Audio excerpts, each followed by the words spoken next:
Join कर लेती हूँ। अरे चलो चश्मा पहन लेती हूँ। ये क्लास की नहीं ज्वाइन हो रही है। चलो वापस से देखती हूँ। हो गए। Good afternoon everyone. Good afternoon teacher. Good afternoon teacher. Good afternoon teacher. अरे भाई माँ। ओके सब बच्चे सबसे पहले अपना डिवाइस म्यूट करेंगे। क्या गाइस 15 बच्चे मॉनिटर्स ग्रुप में मैसेज कर दो कि सारे बच्चे लोग अपनी क्लास ज्वाइन कर लें जब तक हम 5 मिनट रुकते हैं। अच्छा तो अब सब बच्चे आ चुके हैं और अब हम क्लास स्टार्ट करते हैं। तो सबसे पहले मैं आप लोगों का अटेंडेंस लूंगी। Okay roll number 1 present teacher. Roll number 2 absent teacher. Roll number 3 present teacher. 4 present teacher.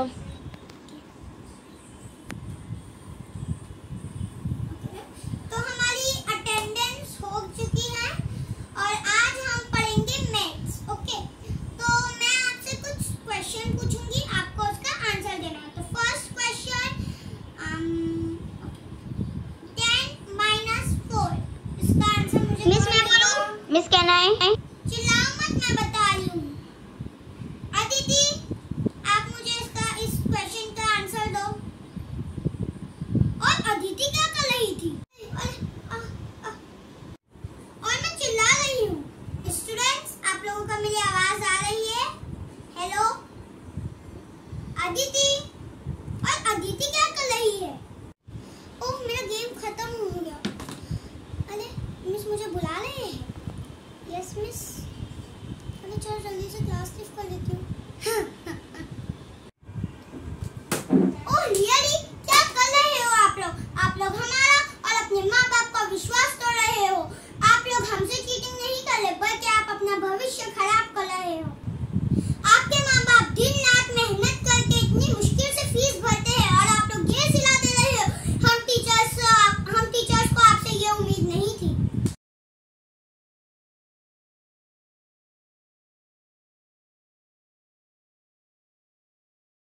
Everyone, my name is Khanida Azam. I study in class 7B and my roll number is 38.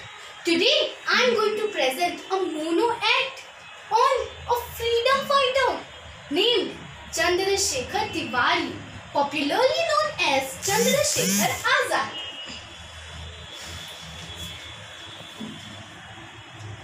पता नहीं क्यों ये अंग्रेज भारत के पीछे हाथ धोकर पड़ गए। भारत को अपने कब्जे में ले रखे हैं।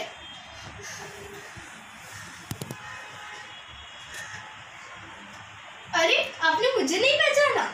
मैं चंद्रशेखर आजाद। मेरा जन्म 23 जुलाई 1906 मध्य प्रदेश के अलीराजपुर के बेहरा गांव में हुआ। मेरी माता का नाम जगरानी देवी तिवारी था जो मेरे पिता सीताराम तिवारी की तीसरी पत्नी थी। बचपन से ही मेरा सपना था कि मैं एक दिन इस भारत को अंग्रेजों से मुक्त कराऊं और अपने नाम का असल मतलब साबित करके दिखाऊं। आजाद आजाद अपने नाम की तरह इस देश को भी आजाद करके दिखाऊं। पर पता नहीं क्यों ये अंग्रेज भारत के पीछे हाथ धोकर पड़ गए और साथ ही साथ भारत के तो पीछे पड़ मेरे भी पीछे हाथ धोकर पड़ गए। तो मैं कैसे आजाद कराऊंगा? पर उन्हें ये नहीं पता कि मैं उनके हाथ जिंदा नहीं आऊंगा तो मर के आऊंगा।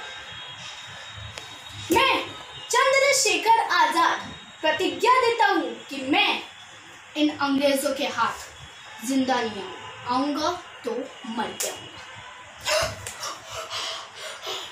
ये अंग्रेज यहाँ तक पहुँच गए। अब मैं क्या करूँ? मैंने प्रतिज्ञा दे दी है, इसे नहीं तोड़ सकता। नहीं,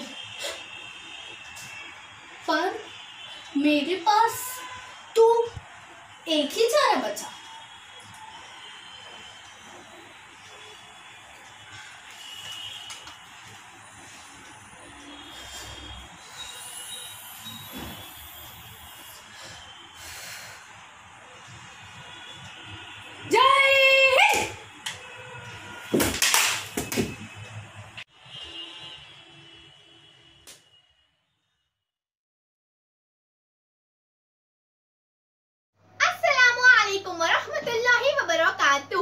मेरा नाम मुबशिरा तारिक बुखारी है।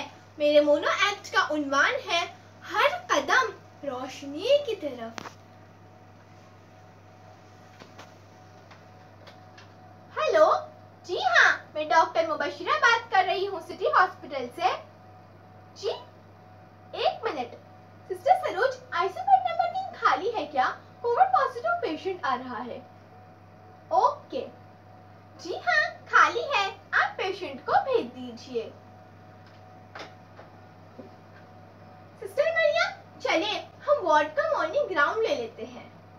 कॉट 1।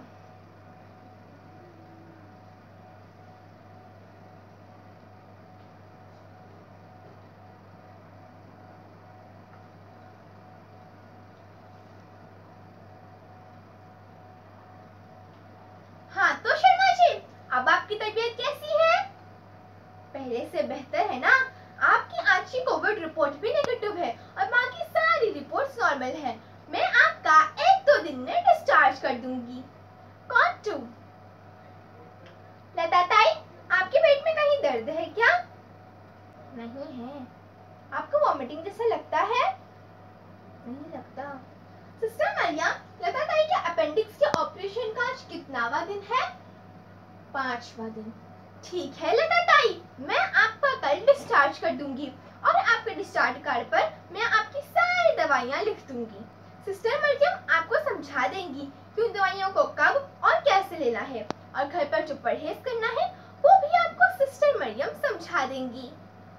कॉट 3। ज़ारा बेटा, अब आपकी तबीयत कैसी है? ओह, सिस्टर मरियम, ज़ारा का आज का फीवर चार्ट बताना। ओह, ज़ारा को तो अभी भी फीवर है। ज़ारा के डैडी, मैं ज़ारा को एक नई एंटीबायोटिक शुरू कर रही हूँ, आप ये नीचे केमिस्ट से ले आए। आप बिल्कुल भी फिक्र मत करें, हमारी ज़ारा ठीक हो जाएगी और ज़ारा का जो ऑनलाइन क्लास का खर्च हो रहा है वो हमारी ज़ारा कवर कर लेगी। ओह, मुझे बहुत चक्कर आ रहा है। हाँ सिस्टर मरियम, मैंने आज नाश्ता नहीं किया, आप मेरे लिए एक कप कॉफी और कुछ बिस्किट्स भेज दीजिए।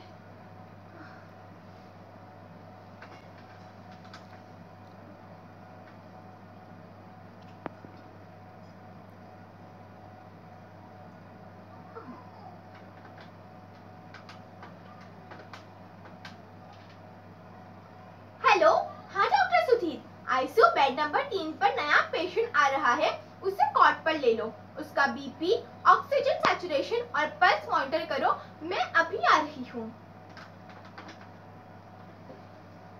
सिस्टर शीतल, चले हम आईसीयू का मॉर्निंग राउंड ले लेते हैं।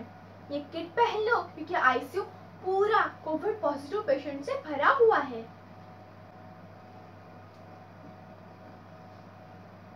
बेड 1। डॉक्टर सुधीर, आप मुझे आईसीयू के सारे पेशेंट्स का नाम दे दीजिए। डॉक्टर सुधीर, आनंद भाव की आज की कोविड रिपोर्ट कैसी है? ओह, शुक्र है नेगेटिव है। तो आनंद भाव, आपने आखिरकार कोरोना को हरा ही दिया। आपकी आज की कोविड रिपोर्ट नेगेटिव आई है। मैं आपको 1-2 दिन में वार्ड में शिफ्ट कर दूंगी। ओह, मुझे बहुत चक्कर आ रहा है, मुझे कमजोरी लग रही है। सिस्टर शीतल, कफ सिरप रेडी रखना, मैं राउंड के बाद अच्छा पी लूंगी। बेड 2। डॉक्टर सुधीर, नुपुर के आज का लंग का एक्सरे कैसा है? पहले से बेहतर है, पर लंग्स में अभी भी थोड़ा इन्फेक्शन है। मेरे ख्याल से हमें ये दवा 2-3 दिन और जारी रखना चाहिए। बेड 3।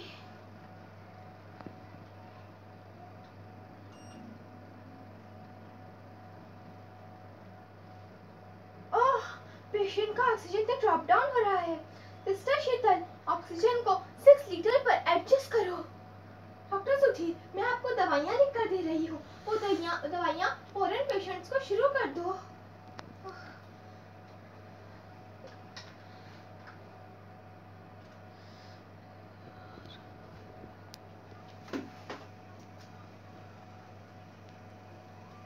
डॉक्टर सुधीर, ये दवाइयाँ पेशेंट्स को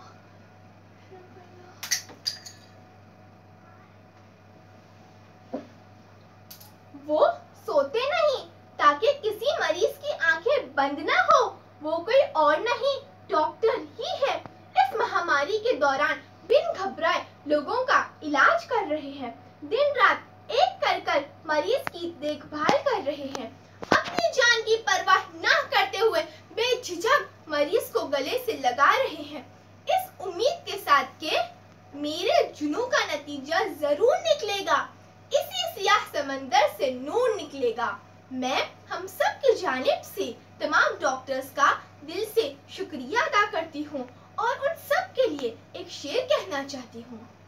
किसी को बेसबब शोहरत नहीं मिलती ए वाहिद, किसी को बेसबब शोहरत नहीं मिलती ए वाहिद। उन्हीं के नाम है दुनिया में जिनके काम अच्छे हैं। शुक्रिया।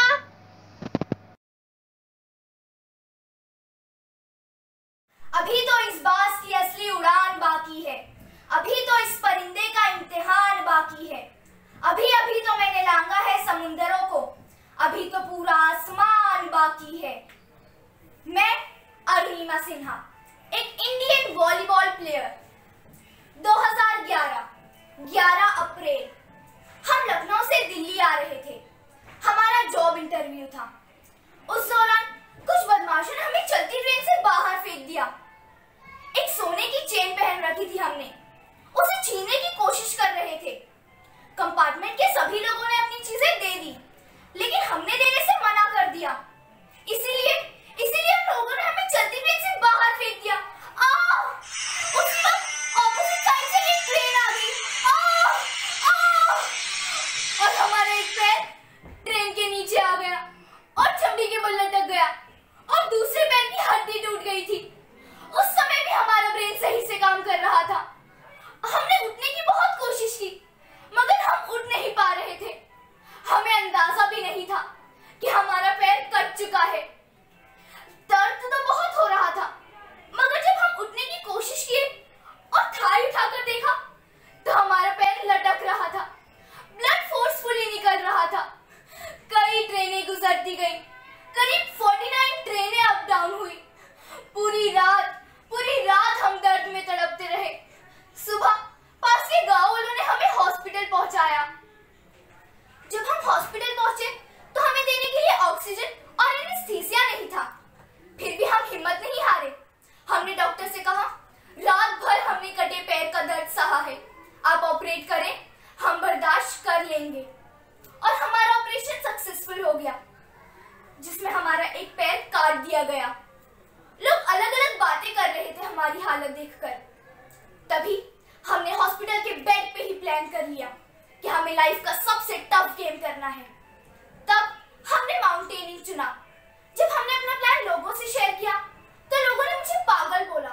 सबने कहा, अरुणिमा तुम्हें क्या बोल रही हो? पर उन्हें क्या पता था कि हमारे अंदर क्या आग जल रही है।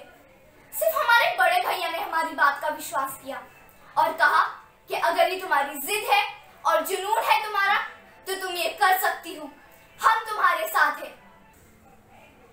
और दूसरे दिन जब हम डिस्चार्ज हुए तो हम मैम बचेंद्री पाल से मिले। अभी स्टिचिंग खुली भी नहीं थी, आर्टिफिशियल लिम्ब अभी भी नया था। भैया को पकड़ पकड़ कर चल रहे थे हम। एक कदम भी चल पाना हमारे लिए मुश्किल था और वो लड़की सोच रही है माउंटेनिंग करने की। जब हमने अपना सपना मैम बचेंद्री पाल को बताया तो उनकी आंखों में आंसू आ गए। उन्होंने कहा, अरुणिमा तुमने तो एवरेस्ट को अपने दिल में फतेह किया है, अब तो सिर्फ लोगों को बताने की देरी है। उस वक्त मैम ने हमारा साथ दिया। जब हम ट्रेनिंग के लिए गए तो सब लोग नॉर्मल थे, वहां सिर्फ हम ही एक आर्टिफिशियल लिम्ब के साथ थे। हर बार ट्रेनिंग के वक्त हम दूसरों से पीछे रहते और हर कोई हमसे आगे निकल जाता, लेकिन हर बार हम खुद को मोटिवेट करते कि एक दिन ऐसा आएगा जब हम सबसे पहले आगे जाएंगे। हमें अपने ऊपर पूरा विश्वास था। 7-8 महीने हमने इस पर पूरी मेहनत की।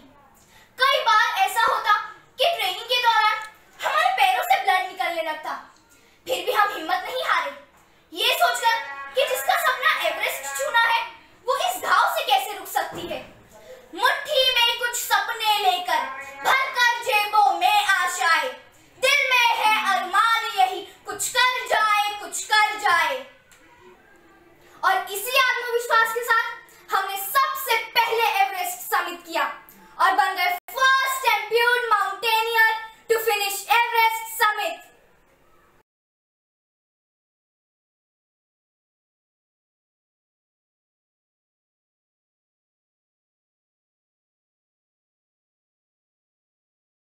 मैं मणिकर्णिका। हमें बचपन से ही सभी मनु कहते थे। हमें पढ़ना तथा लिखना बहुत पसंद था। हम केवल 4 साल के थे तब हमारी माँ का देहांत हो गया। तब हमारी सारी जिम्मेदारी हमारे पिताजी के कंधों पर थी। हमारे पिताजी ने हमें रानी बनने की पूर्ण तालीम दी, जैसे कि घुड़सवारी, तलवारबाजी, गोलीबारी। 1842 में जब हम 14 साल के थे तब हमारा विवाह झांसी के महाराज गंगाधर राव जी के साथ हुआ। पुरंदर भारतीय के अनुसार हमारा नाम बदलकर रानी लक्ष्मीबाई रख दिया गया। हमारी शादी धर्मिया को देखकर नहीं की गई थी। हमारी शादी इस देश के हिंद के लिए की गई थी। बचपन से ही हमारा शरीर, हमारा हर एक अंग मानो जैसे युद्ध के लिए तैयार किया गया हो। सुनने में अजीब लगे पर क्या करें, पेशवाओं के यहाँ पले बड़े और योद्धाओं के बीच उठते बैठते। अनुशासन, धर्म, मेहनत, लगन, यही हमारी दिनचर्या रही है। हमारे पति राजा गंगाधर राव जी की साधना अलग है और हमारी साधना अलग। हमें ये डर लगा रहता है कि कभी झांसी भी गुलाम ना बन जाए, हमारी कोई भी तैयारी बेकार ना जाए। इसी विचार के साथ अब हम सोते भी हैं और इसी विचार के साथ हम जागते भी। तुम्हें ये पागलपन लग रहा होगा। जानते हो, हम जब भी किसी से मिलते हैं तो इसी पागलपन को खोजते हैं। झांसी हमारी माँ है, वतन है। झांसी से बढ़कर और कुछ भी नहीं, हम भी नहीं। और इसी क्षण में हमें ऐसा लग रहा है कि झांसी को अंग्रेजों की गुलामी से बचाने के लिए तुम्हें भी हमारी तरह बनना होगा, ताकि समय आने पर हमारी जगह तुम बन सको झांसी की रानी। यहाँ भी मैंने अपने युद्ध को नहीं छोड़ा, क्योंकि मैं अपनी झांसी को उन अंग्रेजों की गुलामी नहीं करने दूंगी। मैं अपनी झांसी को नहीं छोड़ूंगी। मैं अपनी झांसी को अंग्रेजों के जुल्म से आजाद करूंगी। मैं अपनी झांसी को अंग्रेजों की गुलामी नहीं करने दूंगी।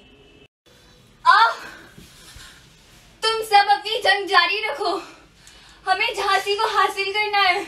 हम लड़ेंगे ताकि हमारी आने वाली पीढ़ी अपनी आजादी का उत्सव मना सके। झांसी की जय हो, रानी लक्ष्मीबाई की जय हो।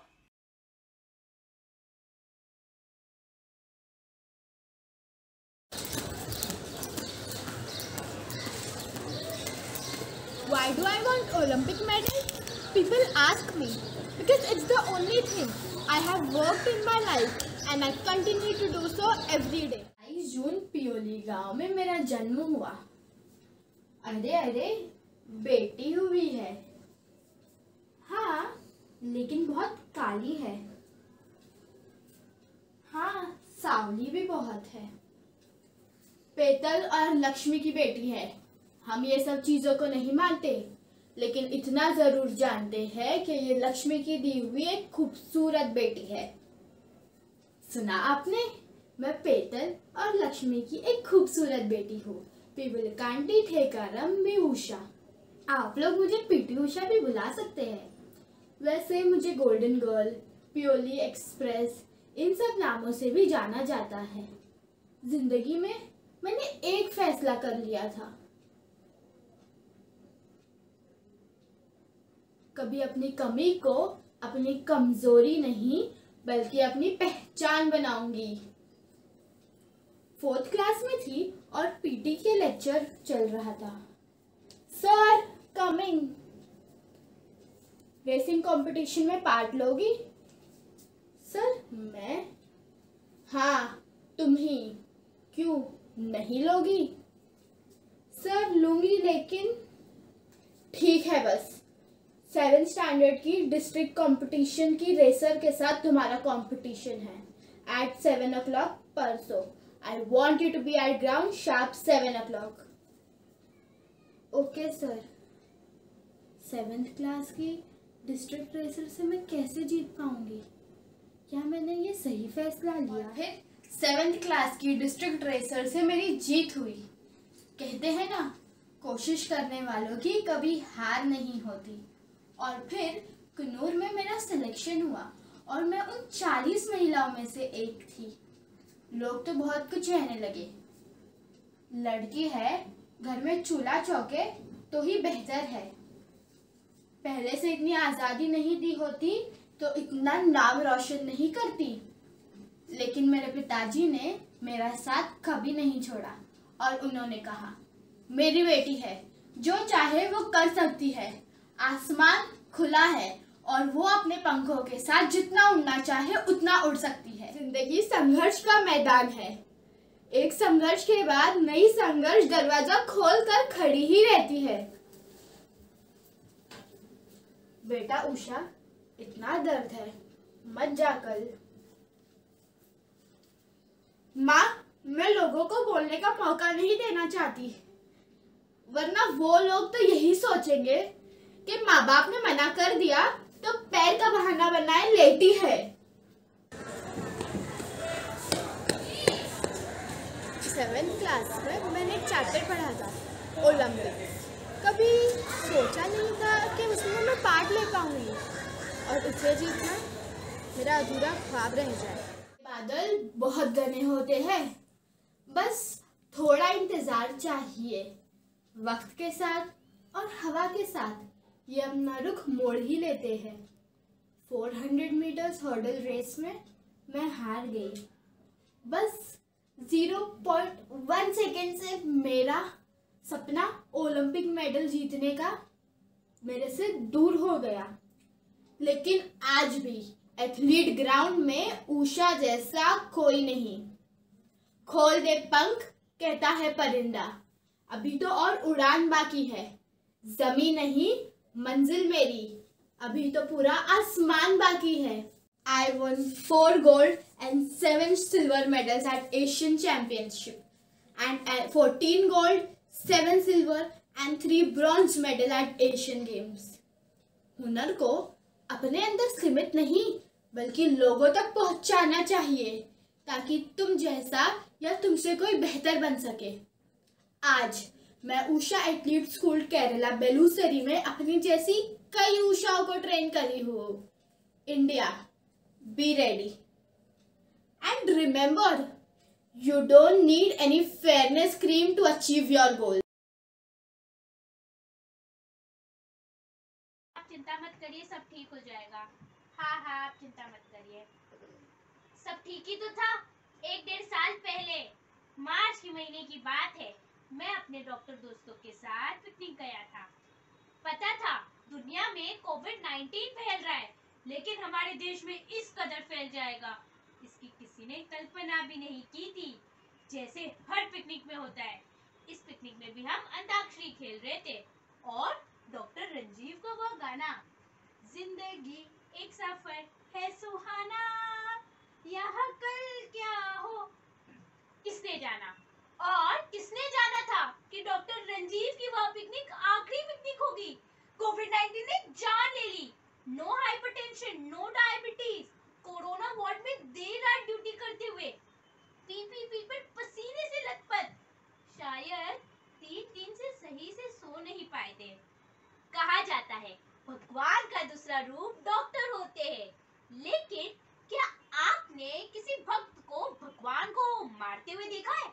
मैंने देखा है, चाहे गलती किसी की भी हो, अगर पेशेंट मर जाए तो डॉक्टर को मारो। और हम तो भगवान हैं और भगवान को अपने भक्तों से रूठने का अधिकार नहीं होता, चाहे भक्त भगवान की जान ही क्यों ना ले ले। डॉक्टर के पेशों का दुख कोई समझ ना पाया, बचा लिया तो व्यापारी, वरना कातिल का नाम पाया।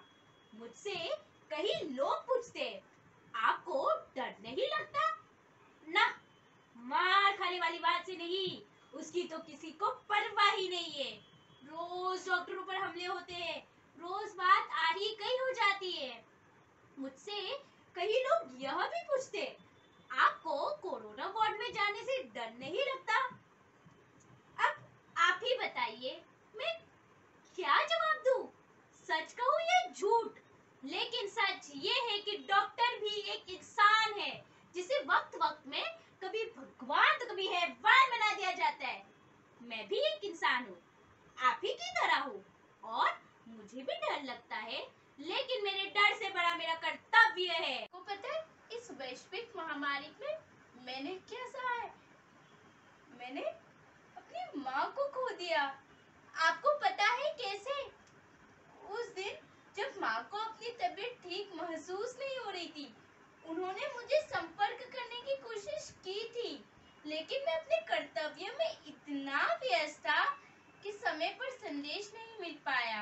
संदेश देखते ही मैं अपनी माँ के पास दौड़ा। दुर्भाग्य से मुझे देर हो गई थी। माँ की हालत बहुत खराब हो गई थी। माँ का कोविड पॉजिटिव आया। उन्हें वेंटिलेटर पर रखा गया था। आखिरी वक्त उन्होंने मुझसे यह कहा, बेटा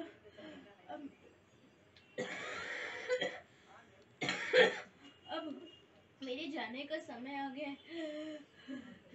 कृपया अपने आप को दोषी महसूस मत करना। मुझे मेरे बेटे पर गर्व है। अपनी जान की परवाह ना करते हुए दूसरों को बचाया। मेरा बेटा सैनिक से कम नहीं। माँ क्या हुआ? माँ आंखें खोलो। क्या हुआ माँ? माँ। यह कहने के बाद उन्होंने अपनी आखिरी सांसें ले ली। नन्ही सी हंसी भोली सी खुशी फूलों सी वो बाहें भूल गए। जब देश ने दी आवाज हमें हम घर की राहें भूल गए। और फिर लगता है हम डॉक्टरों पर इल्जाम कि डॉक्टर्स और हेल्थ वर्कर्स इस कोविड-19 की जंग को इतना होमवर्क क्यों बना रहे? क्या यह उनकी ड्यूटी नहीं जैसे सैनिक की होती है बॉर्डर पर? ऐसी बातों का मैं मुस्कुरा कर जवाब देता हूँ। हाँ, मैं और वो सैनिक एक जैसे हैं और शायद मेरी और उसकी जंग भी एक जैसी है। लेकिन एक फर्क है, इस कोविड-19 की जंग में मेरे साथ साथ मेरे परिवार वालों को खतरा है। आके कह दो पूरी दुनिया में ये बात, हिम्मत से लड़ेंगे डॉक्टर्स कोरोना के साथ। लेकिन उसके लिए हमें आप लोगों का साथ चाहिए। मैं आप सभी से अनुरोध कर रहा हूँ, कृपया डॉक्टर की भावनाओं को समझिए, सुरक्षित रहे, नियमों का पालन करिए और टीका लगवाएं। धन्यवाद। सामने हो मंजिल तो रास्ता न तोड़ना, जो मन हो वो ख्वाब न तोड़ना। हर कदम पर मिलेगी कामयाबी तुम्हें, बस सितारे छूने के लिए कभी जमीन न छोड़ना। क्या अब भी आपने मुझे नहीं पहचाना? मैं साइना नेहवाल।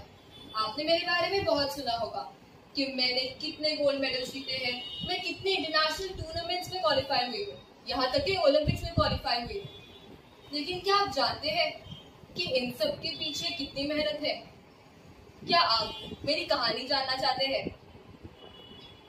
छोटी सी थी जब माँ ने हाथ में बैडमिंटन दिया था। उसे पकड़ने के बाद कुछ यूं ना लगा कि वो एक लकड़ी का बैडमिंटन है, बल्कि मेरे देश का गौरव है। एक दिन हमारे घर गांव के सरपंच जी आए। प्रणाम, कैसे हैं आप सब? अरे सरपंच जी, बैठिए, मैं आपके लिए चाय ले आती हूँ। अरे आप क्यों ला रही है? बेटी से कहिए। अरे वो बेटी का बैडमिंटन टूर्नामेंट है ना, तो वो प्रैक्टिस कर रही है। अजीब है, ये उम्र में बेटी को घर के कामकाज कराने की जगह आप उसे खेल वेल में लगा रहे हो। अगर बेटी को घर के काम नहीं आएंगे तो शादी कैसे होगी उसकी? 18 साल की होने का हाथ पीने करने हैं कि नहीं, या सिर्फ घर पे बिठाना है?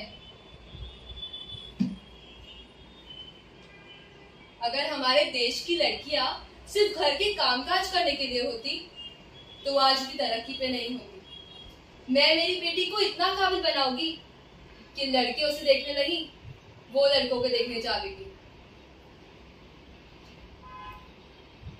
मेरी माँ ने उन गांव वालों की सोच के सामने मेरे हौसलों को बड़ी उड़ान देने का सोचा।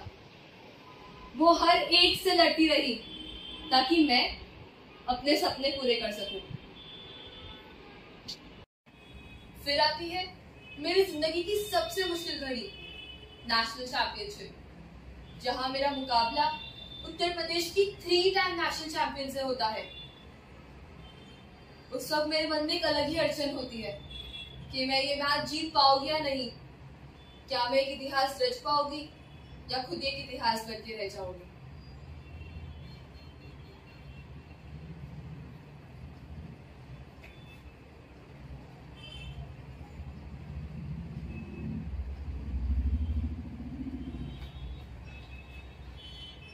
and I won the first half. लेकिन सेकेंड हाफ में कुछ भी हो सकता है. खेल कब पलट जाए पता भी नहीं चलेगा. But still, I have to win this match, and I will win this match.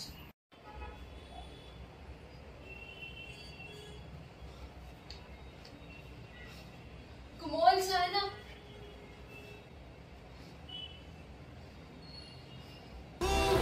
मुझे आसमां बनना है. I have to win this match. सितारा बनना है. मैं परिंदा क्यों बनूं? मुझे आसमां बनना है. I won the match. उस वक्त मुझे इस बात पर यकीन आ गया कि मैं एक परिंदा नहीं, आसमां हूं. एक पन्ना नहीं, दास्तां हूं.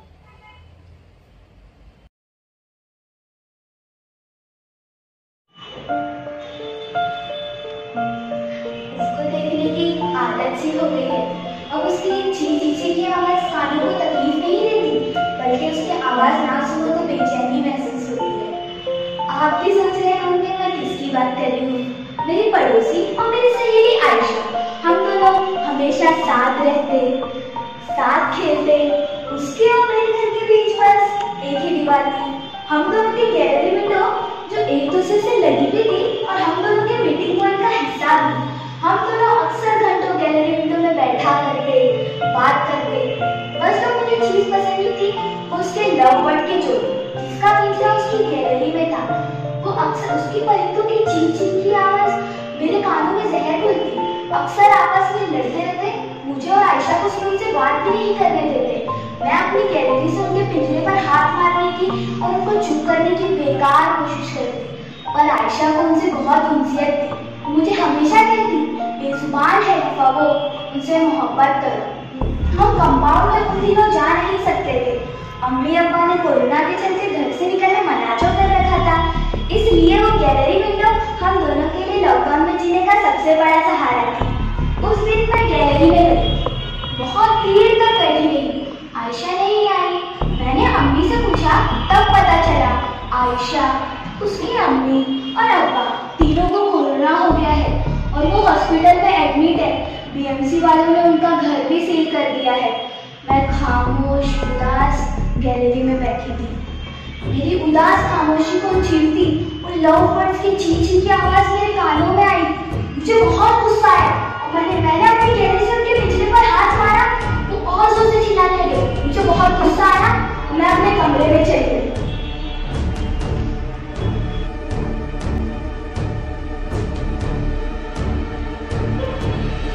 शाम हो गई थी. आयशा की कमी मुझे महसूस हो रही थी. मैं गैलरी में गई तो तभी मैंने देखा वो लव बर्ड्स बेचैन नजरों से पिंजरे में यहाँ वहाँ देख रहे हैं. वो भूखे थे. उनकी निगाहें आयशा को ढूंढ रही थी. तभी मुझे आयशा की बात याद आई. बेजुबान है रिफा वो, उनसे मोहब्बत करो. मैं अपने कमरे में गई. वहाँ से पानी की बोतल ली और चंद दाने ली और उनके पिंजरे में डाल दी. शायद हम दोनों की विंडो का एक दूसरे से लगे होने का ये बेहतरीन मतलब अल्लाह की नसीहत थी. लव बर्ड्स फौरन पानी पीने लगे और बीच बीच में मुझे देखे. शायद उन्हें मुझ पर अब भी भरोसा न था. फिर दिन गुजरते गए. मैं रोज उन्हें पानी और दाना देती. अल्लाह का शुक्र था कि आयशा के अम्मी अब्बा वो तीनों 15 दिन बाद सेहतयाब होकर घर लौटे. पूरी कॉलोनी में खुशी की लहर थी.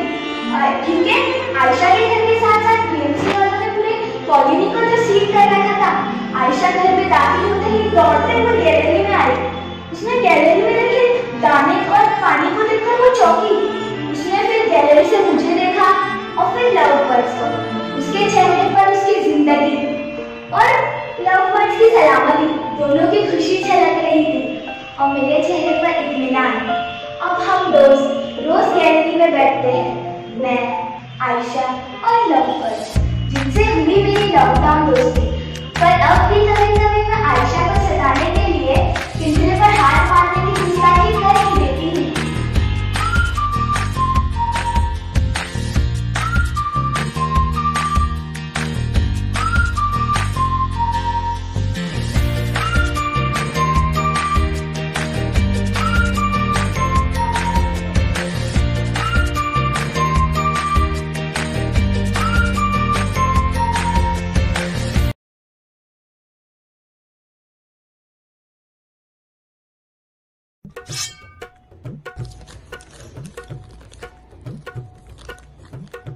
ये क्या है?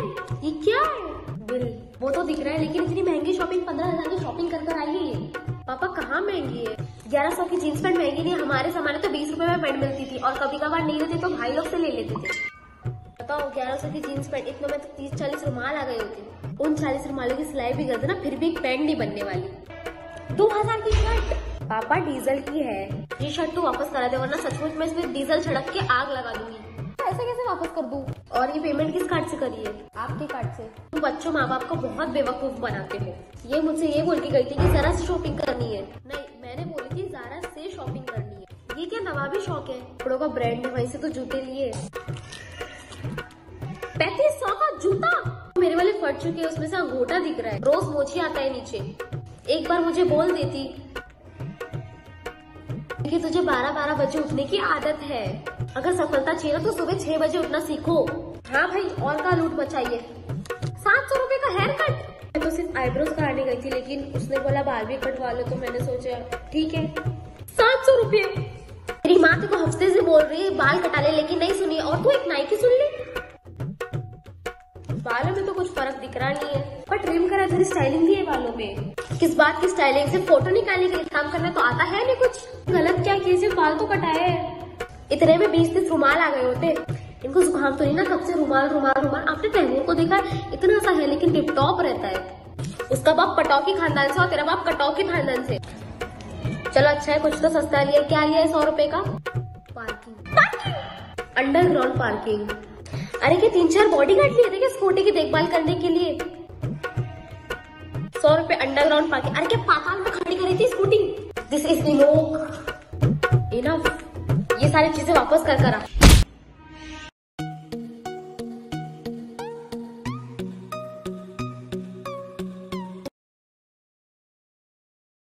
आज के इस खास मौके पर हमारी बटालियन के ड्राइवर अर्जुन सिंह जी कुछ बोलेंगे। भाषण देंगे, भाषण देंगे। जाओ जाओ।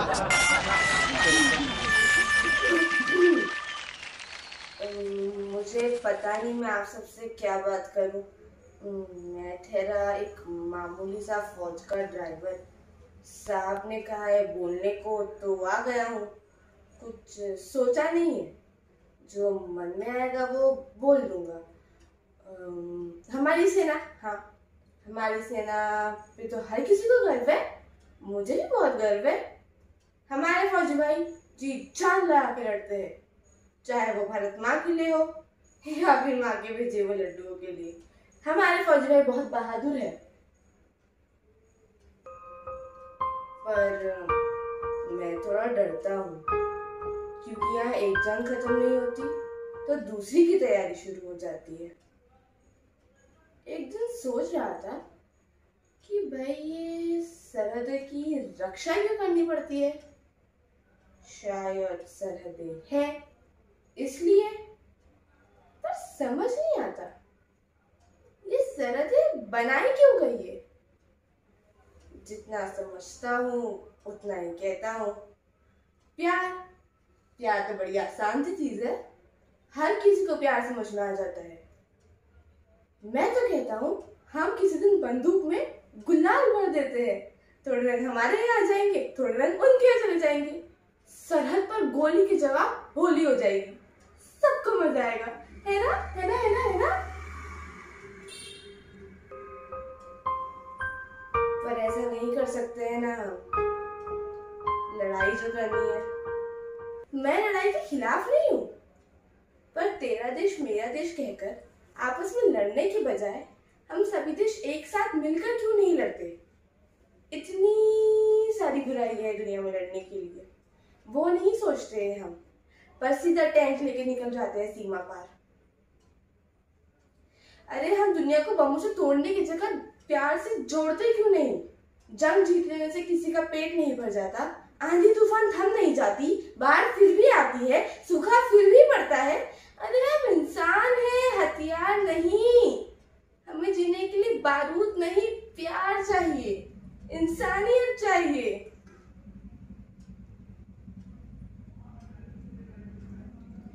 कुछ ज्यादा कह दिया हो तो मुझे माफ कर देना। साहब कहा था ना आपसे, भाषण नहीं देना आता मुझे। चलता हूँ। अगर कुछ अच्छा न लगा हो तो भूल जाइएगा। जय हिंद।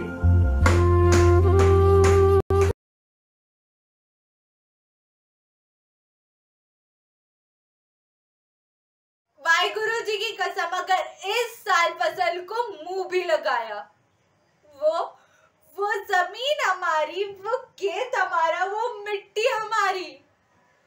तुमने जन्माया इस फसल को हमारे लिए, हमारा खाद डाल के, हमारा पानी डाल के। इनमें सांसें हैं हमारे मुल्क के बच्चों की, और वो सांसें मिलकर आसमान बुझा देती, वो सांसें मिलकर धरती हिला देती, वो सांसें मिलकर नाले बहा देती।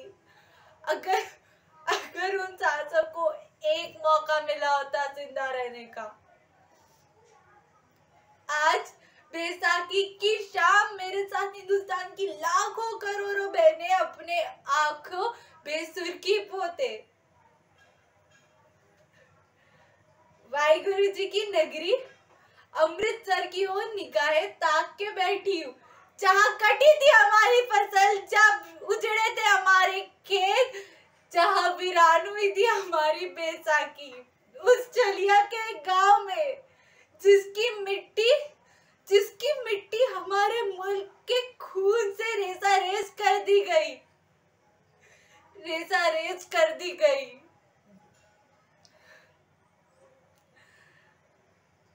ओ क्रांतिकारियों, करते हैं हम अपने भाई बहन को तुम्हारे सुपुर्द, फेंकते हैं हम अपनी नन्ही सी धड़कनों को तुम्हारी गोद में।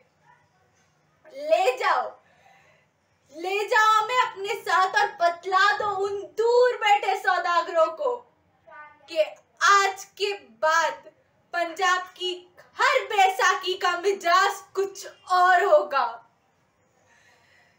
गगन तमामा बाजियो, परियो निशावे काव, खेज दो मदियो सुरमा, अब जो जन को दाव। सुरा सा पहचानिए जो लड़े तीन के हेत, पुरचा कट मरे, कबू न छातिया खेत, कबू न छातिया खेत। Thank you.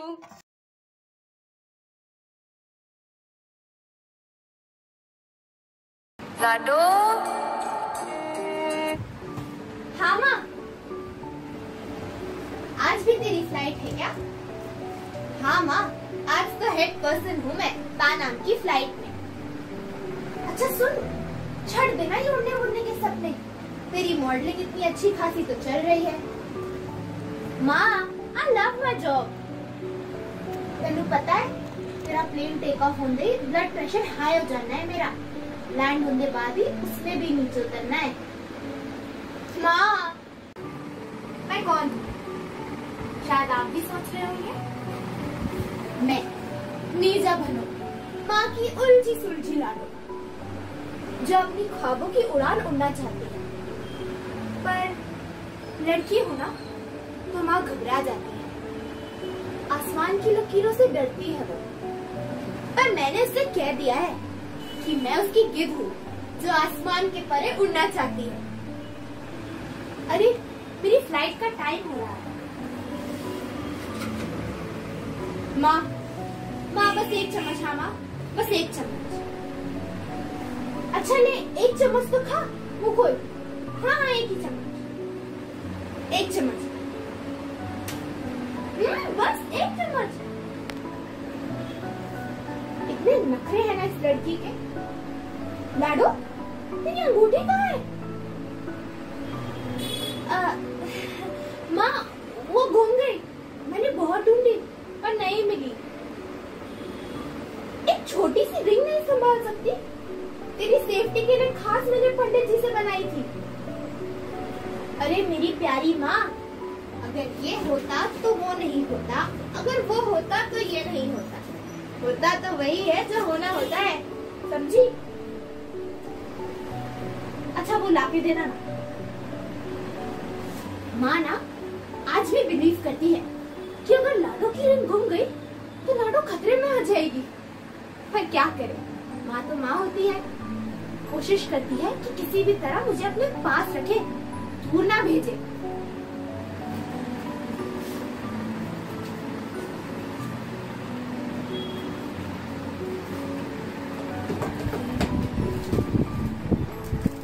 बाय माँ, बाय भैया, बाय पापा।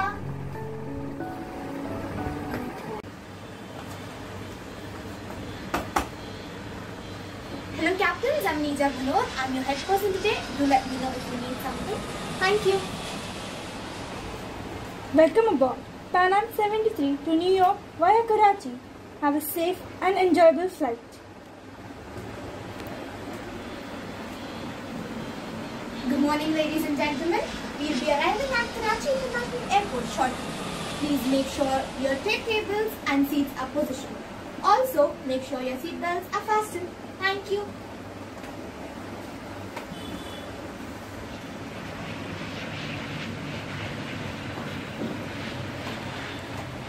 Good morning. We have arrived at Karachi International Airport. Passengers flying New York Route 5, please be seated. Others reporting to Karachi, thank you for flying Pan Am.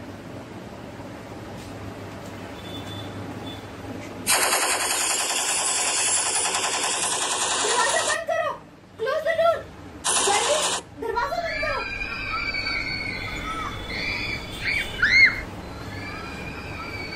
Hijack. कैसे भागे वो लोग? तूने दिया ना सिग्नल? नहीं, मैंने नहीं। ये सब लोग ना अब तेरी वजह से मरने वाले हैं। Everyone, sit down. You sit. Everyone sit down. You make announcement. Everyone sit. Otherwise, kill everyone. Hello, I'm Neeja Bhanot. Please everyone be seated. Make sure that you are seated. Please आप लोग सब बैठ जाइए.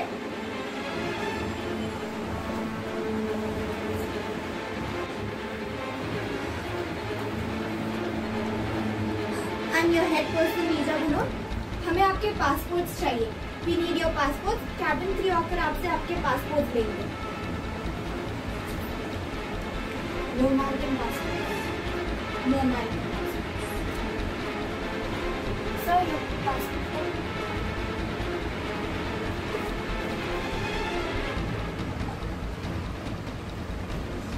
ये emergency door खोलने की book है. Please आप इसे पढ़िए. मेरा इशारा करने पर डोर खोलिए. सर रुकिए. सर से बातें. सर ये लोग डर जाएंगे. सर रुकिए.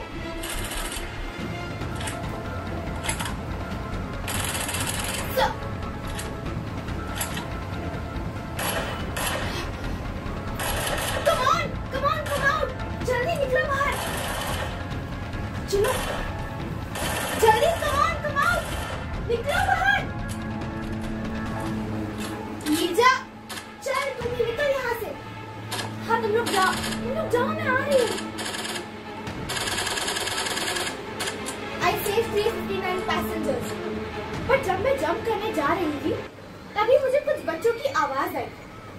तो मैं उन्हें ढूंढने लगी ताकि उन्हें बचा पाऊँ. तभी मैंने अपनी जान खो दी.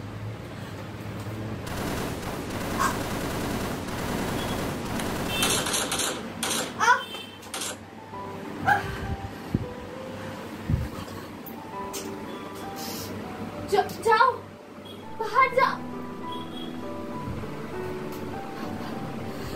माँ तेरी लाडू तो तेरे जन्मदिन से पहले ही चली गई माँ.